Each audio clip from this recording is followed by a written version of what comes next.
Hi, team. We're going to talk about the data analysis project. This is the final lab that you'll work on. I'd say the level of effort associated with this is probably about 1.5 times the normal lab, maybe lab two to compare it with, 1.5 times that length in terms of the effort. So this lab, we'll treat it a little bit differently than maybe you have previous labs in Python. It's going to be like a final report. So I want to see kind of a clean report, not with a lot of extra stuff, right? Just the work that you're doing, your graphs, figures, analysis, and then your write-up and responses to the questions in here. So take a look and read this content. This is just a little guidance on that, where I give you an HTML document and a Jupyter Notebook document to work with. So you can certainly use this as your outline and framework for the lab. We'll also be using two different data sets here. These are comma separated variable files, CSV files. And then lastly, you'll want to reference these two documents that give you more details on the functions and different libraries that we'll be using for both hypothesis testing and linear regression analysis. I'll grade this over 100 points. It is due at the end of the semester. And then I've got this rubric here that we'll be grading you on. So take a look at this as you write it. We've got an introduction and summary paragraph rubric, so points associated with that, 20 points. The summary is going to be the majority of the marks there where you summarize all the details. The technical quality of your code. Um, so just take a look at this. Really important note, indications of sole use of AI are not evident to receive full marks. I'm totally happy for you to use Copilot to help you figure stuff out. I'm not okay with y'all using Copilot to do just plug in the questions and spit the answers out. So I've got my own personal AI screening tool for that. So just a heads up, and certainly use it to help, right? But at the end of the day, I give you throughout this lab, as I do in previous labs, I really do give you all the stepping stones in code that you'll need to answer all the questions. So hopefully you don't need to lean on AI too heavily to figure this out. All right, we've got 30 points for completeness of analysis and write-up. So take a look at that. I'm looking for a few sentences responding to the questions. I'm looking for captions and sentences describing all your figures, etc. And then formatting. So do we have good headers? Are the figures formatted well? Is the grammar good? So not only I think it's grammar good, not good grammar. But anyway, did you write everything down and go back through and read it, right? Look for proofreading. And in fact, there's built-in spelling checks in Jupyter notebooks. Okay, so that'll bring us all up to 100 points right there. Let's jump over and take a look at the data analysis project. So what I have here is the Python script in a folder.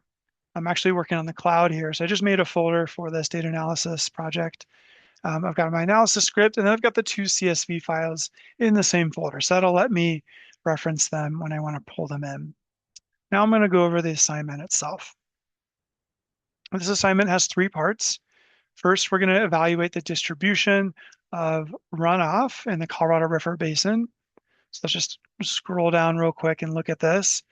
We're going to be looking at runoff data in the Colorado River Basin, both a naturalized flow runoff, and this is just annual flow or annual volume of runoff as observed, basically going into Lake Powell. What would be going into Lake Powell? So the blue line represents the naturalized flow regime, essentially going back and figuring out how much runoff was generated in the headwaters of the Colorado River Basin, everywhere throughout the basin, and how much would have been delivered to Lake Powell and flow through the Lease Ferry Gauge, which is just downstream of Powell, if we didn't have all these transbasin diversions, all these withdrawals that we have.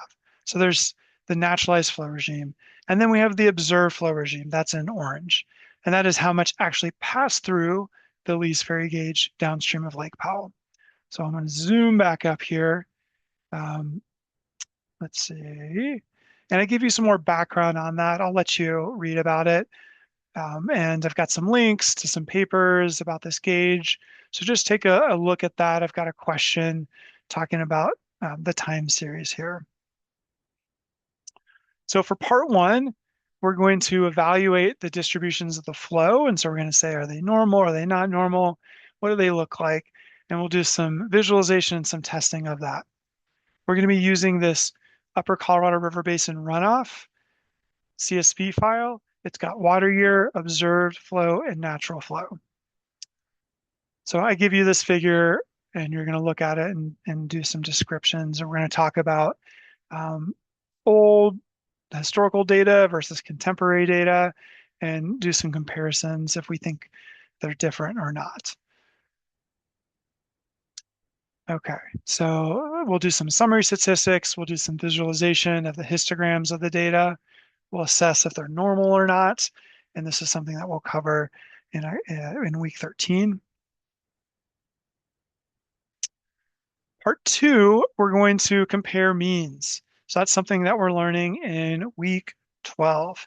And that is going to be comparing the means of the naturalized flow record with the mean of the observed flow record and do some hypothesis testing. We'll compare the two samples. We'll also compare it with this null of 7.5 million acre feet.